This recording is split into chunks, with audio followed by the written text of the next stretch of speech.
വിജ്ഞാന സമ്പദ് വ്യവസ്ഥയും കേരളവും ഉന്നത വിദ്യാഭ്യാസം മികവിൻ്റെ കേന്ദ്രങ്ങൾ. സർ, നാഷണൽ ഇൻസ്റ്റിറ്റ്യൂഷൻ റാങ്കിംഗ് ഫ്രെയിംവർക്കിൽ കേരള MG കുസാറ്റ് സർവകലാശാലകൾ 2021 മുതൽ ആദ്യ 50 സ്ഥാനം നിലനിർത്തി വരുന്നു. 2024 റാങ്കിംഗ് പ്രകാരം കേരള സർവകലാശാല 21-ാമതും കുസാറ്റ് 34-ാമതും MG സർവകലാശാല 37-ാമതുമാണ്.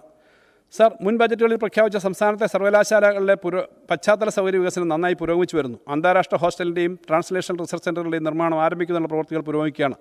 3 സർവകലാശാലകൾ മികവിൻ്റെ കേന്ദ്രം ആരംഭിക്കുന്നതിനുള്ള ഭരണാനുമതി നൽകി കഴിഞ്ഞു.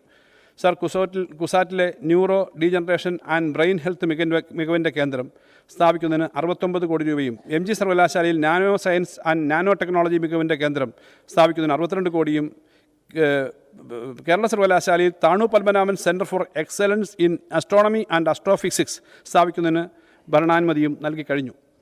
സർ, ഉന്നത വിദ്യാഭ്യാസ പരിഷ്കരണ കമ്മീഷൻ്റെ ശുപാർശകളുടെ അടിസ്ഥാനത്തിൽ 7 മികവിൻ്റെ കേന്ദ്രങ്ങൾ കൂടി സ്ഥാപിക്കാൻ ഭരണാനുമതി നൽകി കഴിഞ്ഞു. Centre of excellence for teaching, learning and training. 2 Kerala institute for science technology and innovation. 3 Kerala institute of advanced legal studies. 4 Kerala network for research support in higher education. 5 centre for indigenous peoples education. 6 Kerala institute for gender equality. 7 Kerala language network. Sir, സർവകലാശാലയുടെയും എഞ്ചിനീയറിംഗ് കോളേജുകളുടെയും ഉന്നത വിദ്യാഭ്യാസ കൗൺസിലിൻ്റെയും മേൽപ്പറഞ്ഞ മികവിൻ്റെ കേന്ദ്രങ്ങൾ സ്ഥാപിക്കുന്നതിന് ആദ്യഘട്ടമായി 25 കോടി രൂപ വകയിരുത്തുന്നു.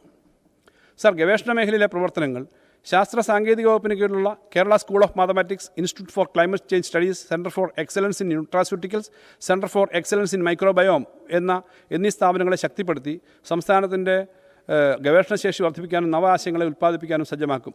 5 വർഷ കാലയളവിനുള്ളിൽ ഈ സ്ഥാപനങ്ങൾക്ക് യഥാക്രമം 2535 ലക്ഷം, 1862 ലക്ഷം, 1399.84 ലക്ഷം, 1656.98 ലക്ഷം എന്നിങ്ങനെ സാമ്പത്തിക വിഹിതം അനുവദിക്കും. Green hydrogen Valley. സർ, ലോകത്ത് ഫോസിൽ ഇന്ധനങ്ങളുടെ ഉപയോഗം പരിസ്ഥിതിയെ ദോഷകരമായി ബാധിക്കുന്നുണ്ട്. പരിസ്ഥിതി സൗഹൃദമായ ഹൈഡ്രജൻ ഇന്ധനത്തിൻ്റെ ഉപയോഗം വ്യാപകമായി പ്രോത്സാഹിപ്പിക്കപ്പെടുന്നുണ്ട്. സമൃദ്ധമായ ജലവും സൂര്യപ്രകാശവും ലഭ്യമായ നമ്മുടെ നാട്ടിൽ ഹൈഡ്രജൻ ഉൽപ്പാദനത്തിന് അനുകൂലമായ സാഹചര്യമുണ്ട്. അത് ഉപയോഗപ്പെടുത്തിക്കൊണ്ട് ഹൈഡ്രജൻ വാലി എന്ന വിപുലമായ പദ്ധതി സംസ്ഥാനത്ത് ആരംഭിക്കും. ഹൈഡ്രജൻ വാലി പദ്ധതിയുടെ നിർവഹണത്തിനായി ഒരു കമ്പനി രൂപീകരിക്കും. സ്വകാര്യ പൊതുമേഖലാ പങ്കാളിത്തത്തോടെ നടപ്പിലാക്കുന്ന പദ്ധതിയുടെ ആദ്യഘട്ട പ്രവർത്തനങ്ങൾക്കായി 5 കോടി രൂപ അനുവദിക്കുന്നു. Sir, bio ethanol. സർ, പെട്രോളിലും ഇതര ഇന്ധനങ്ങളിലും 25% ജൈവ ഇന്ധനം ചേർക്കാനുള്ള തീരുമാനം രാജ്യത്ത് നടപ്പിലാവുകയാണ്. കേരളത്തിൽ ഭാവിയിൽ പ്രതിവർഷം 6000 മുതൽ 10000 കോടി രൂപയുടെ വരെ എഥനോൾ ആവശ്യമായി വരും. ഇത് സംസ്ഥാനത്ത് വാണിജ്യാടിസ്ഥാനത്തിൽ നിർമ്മിക്കാൻ കഴിഞ്ഞാൽ കർഷകർക്ക് വലിയ വരുമാനം ലഭിക്കും.